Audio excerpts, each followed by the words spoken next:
Good day mga chief. Rundown ko lang at pakita ko yung setup ng aking war belt na ginagamit pang duty at for the purpose ng function namin sa Philippine Coast Guard. So first, I have idle gear quick release belt. Quick release.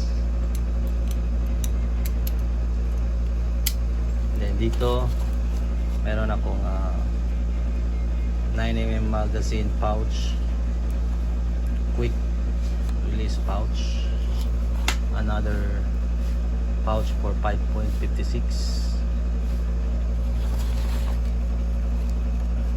quick release lang din, and then this small utility pouch na pwedeng lagyan ng hand cups and other na maliliit na bagay, or pwede rin yung sigarilyo at lighter.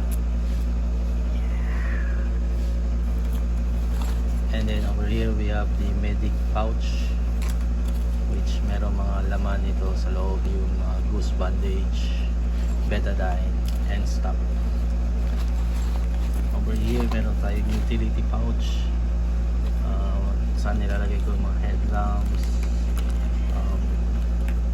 multi tools, screwdriver, at iba pa.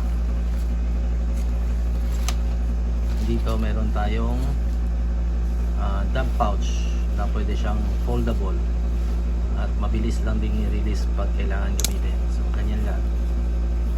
Ayan, release na siya. And then meron din siyang lock sa loob para hindi matapon sa labas. Like kung kailangan mo tumakbo, hindi siya matapon yung pinasok mo dito ng mga empty magazines or ano pa. Of course, meron standard issues sa Philippine Coast Guard. Sa atin, Philippine Coast Guard is a Mazada 9mm from Iwi, Israel Weapon Industry, no? Standard issue po ito sa Philippine Coast Guard.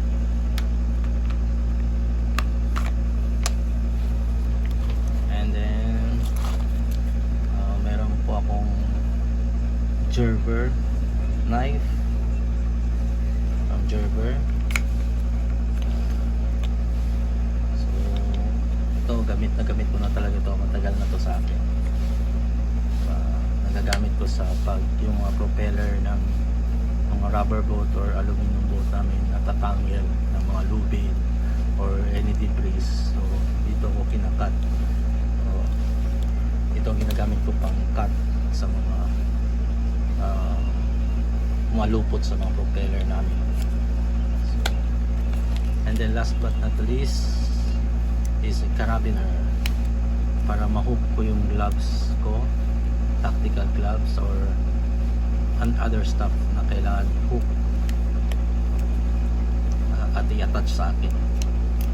So yan po mga chief ang ating war belt setup.